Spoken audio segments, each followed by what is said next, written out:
여러분 안녕하십니까.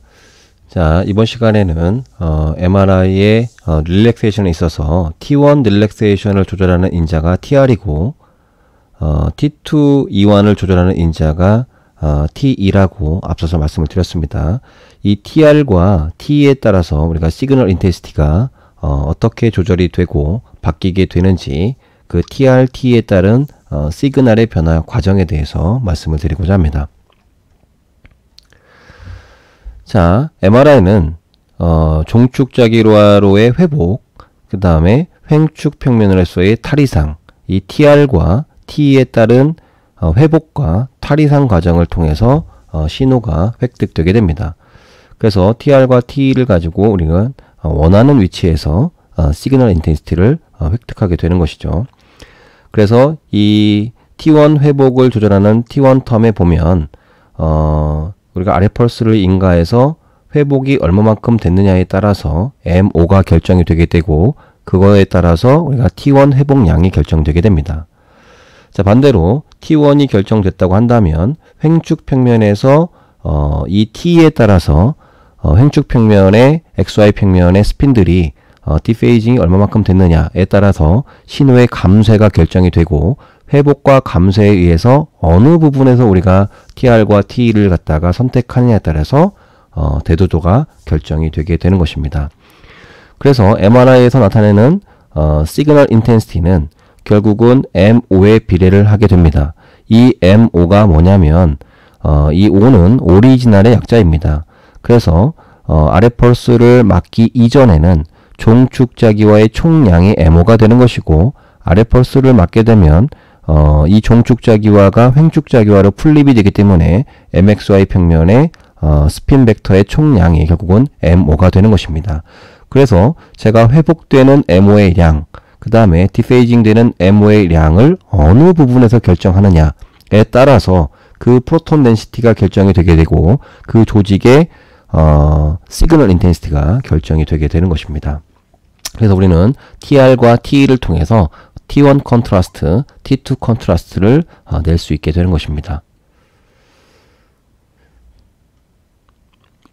자, 그래서 시그널 인텐시티는 결국은 프로톤 덴시티의 영향을, 즉 비례를 받게 되는데 그 프로톤 덴시티는 앞서 말씀드렸다시피 T1 텀이 있고 T2 텀이 있습니다. 그래서 T1의 회복량, T2의 탈이상량이 얼마만큼이냐에 따라서 결국은 프로톤 덴시티가 결정이 되고 그 프로톤 덴시티가 결국은 시그널 인텐시티를 조절하게 되는 것입니다. 자, 요 NH가 프로톤 덴시티입니다. 그러면 먼저 T1 시그널에 대해서 한번 알아보도록 하겠습니다. 자, 여기서 우리가 T1에 대한 회복량을 보면 1-익스포넨셜 T1분의 TR이 되겠죠. 자, 이때 요 1이라고 하는 것은 라디오 프리퀀시를 경험하게 되는 라디오 프리퀀시를 경험한 공명된 스핀, 종축자기와의 총량이 되는 것입니다. 그때 얼마만큼이 회복이 될 것이냐에 따라서 T1 시그널이 결정이 되게 됩니다. 자, 만약에 TR을 갖다가 무한대로 늘려줬다라고 한다면 TR이 길다는 것은 앞서 말씀드린 대로 종축자기화로 회복할 수 있는 시간을 충분히 주겠다. 무한대로 주겠다는 것은 모두 회복을 돕겠다라는 거가 되는 거죠.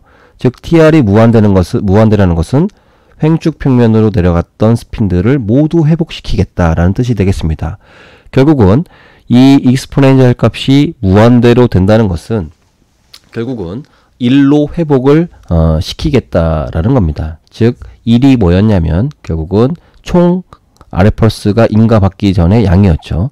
그래서 익스포넨셜 값이 1이 될 때, 즉 T1에 대한 회복 값이 1이 될 때 2의 마이너스 1은 0이기 때문에 결국은 회복이 모두 되어서 처음에 아래 펄스를 인가받기 전의 양으로 돌아왔다. 결국은 라디오 프리퀀시를 인가받고 공명된 최초의 MO로 돌아오게 된 것입니다.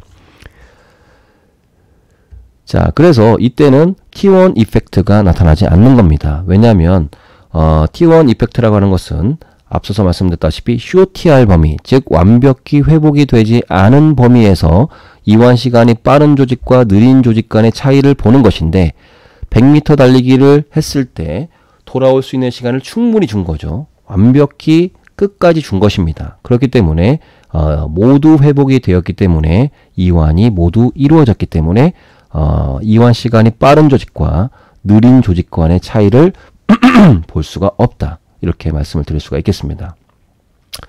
자, 반대로 TR을 0으로 했다는 것은 RF 펄스를 인가받고 난 다음에 TR을 0으로 줬다는 것은 회복할 수 있는 시간을 전혀 주지 않았다는 것을 의미합니다. 즉 RF 펄스를 맞고 RF 펄스를 끄는 직후가 되겠죠. 아직 TR이 0입니다. 자, 이때는 언제 뭐냐? RF 펄스를 인가를 받은 종축자기화 벡터가 횡축 평면으로 풀립이 되었는데 이때 올라올 수 있는 시간을 전혀 주지 않았다라는 것입니다. 아직 회복이 전혀 되지 않았기 때문에 종축자기화로의 회복이 전혀 없게 되는 것이죠. 이 상태에서는 RF 펄스를 받는다고 하더라도 내려가서 신호를 낼 수 있는 종축자기화 양이 없습니다. 이 상태에서 RF 펄스를 맞는다면 바로 포화 상태가 되는 것이죠.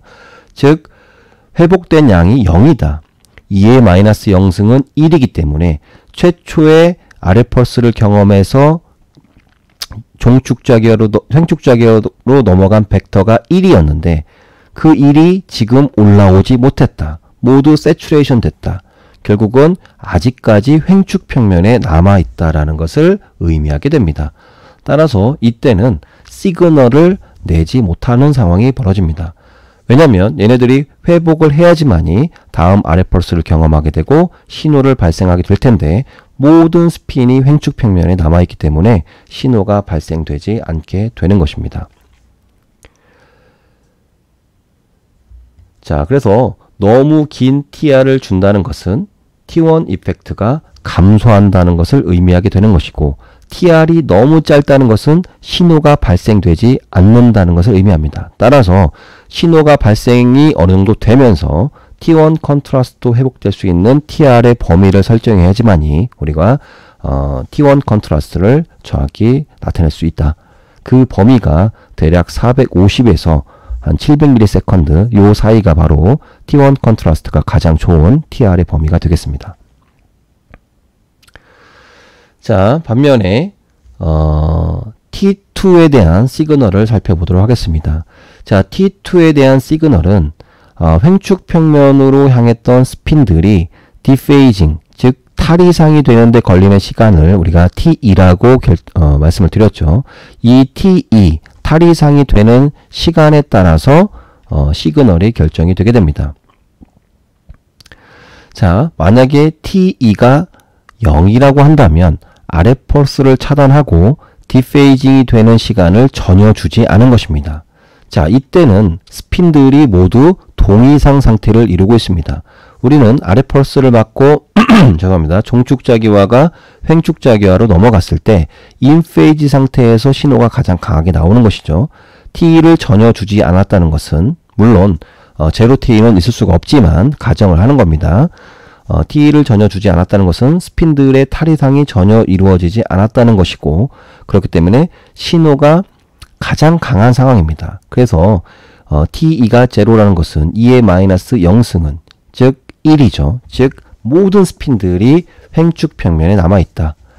자, 이때는 No T2 이펙트, 제가 잘못 적었네요. T2 이펙트인데 자, T2 이펙트를 내지 못합니다.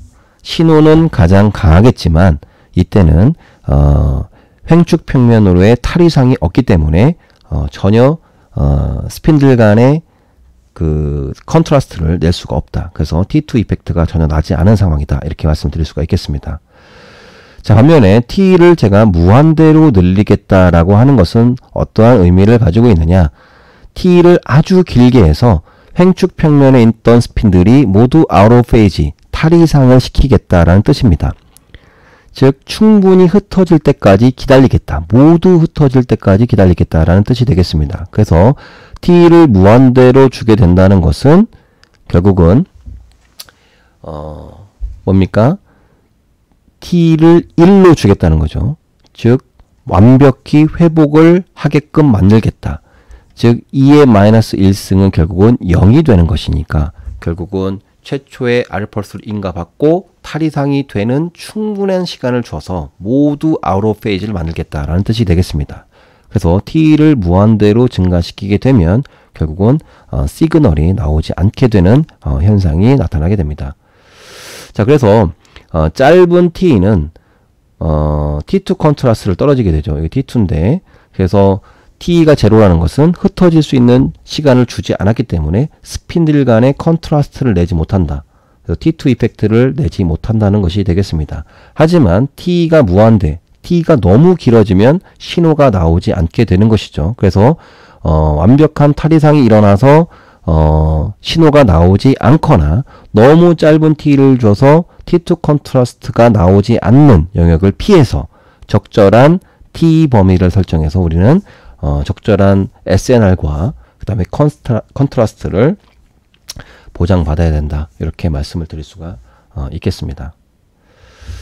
자, 그래서 우리가 각각의 조직들을 보면 여기에 FAT, 화이트 매터, 그레이 매터, CSF가 있죠. 우리가 어디에서 TR을 설정할 것인가에 따라서 컨트라스트가 바뀌게 되는 것입니다. 자, TR이 1일 때는 지금 이 컨트라스트 차이가 많이 나지 않죠. TR이 2일 때 여기서 컨트라스트가 가장 많이 차이 나고 그리고 TR이 너무 길 때도 컨트라스트 차이가 나지 않습니다. 자, 그래서 보면은 TR이 너무 짧을 때는 컨트라스트도 많이 차이 나지 않지만 충분히 회복량을 주지 않았기 때문에 다음 알펄스를 맞았을 때 내려갈 수 있는 스핀의 양이 없습니다. 따라서 이렇게 SNR이 떨어져서 영상을 구성할 수 없게 됩니다. 그리고 두 번째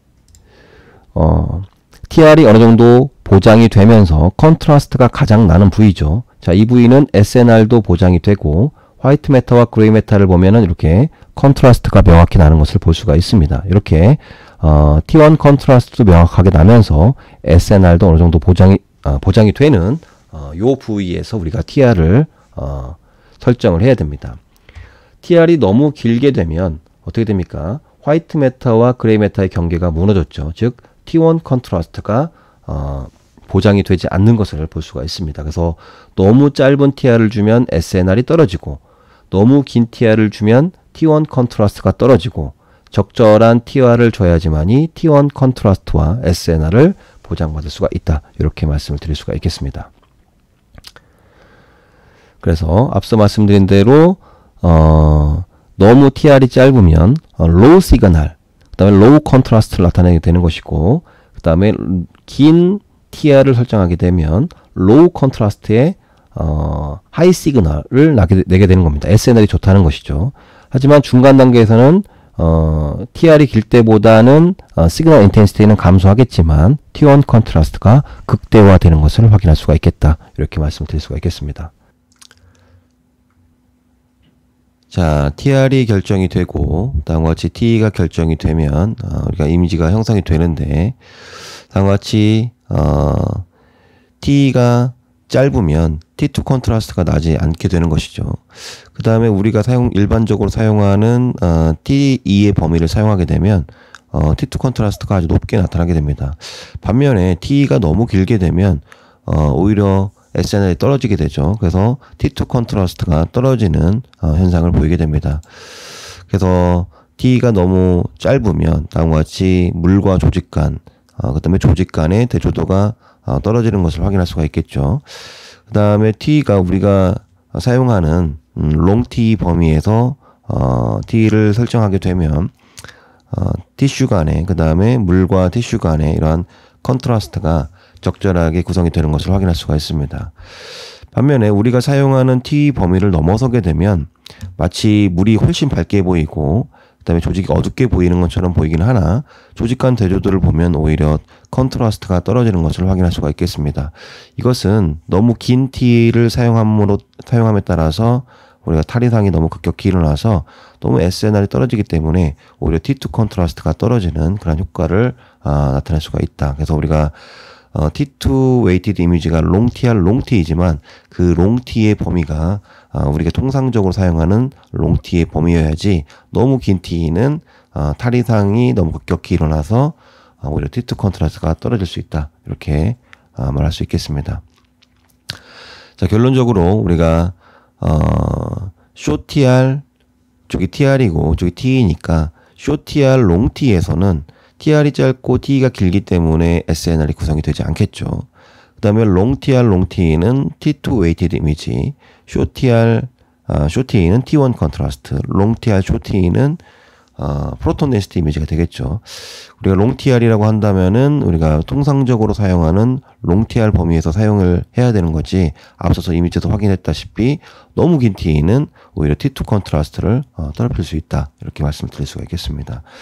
마찬가지로 T1도 마찬가지겠죠. 너무 짧은 TR은 SNR이 너무 떨어지기 때문에 오히려 T1 컨트라스트가 떨어지는, 즉 영상이 구성이 잘 되지 않겠죠. 그래서 우리가 적절한 T1과 T2 범위를 알고 그에 따른 설정을 해줘야지만이 우리가 아이디어한 이미지를 얻을 수 있을 것이다, 이렇게 생각이 되어집니다. 자, 오늘은 TR과 T에 따른 시그널 인텐시티가 어떻게 구성이 되는지에 대해서 알아봤습니다. 자, 끝까지 경청해 주셔서 대단히 감사합니다.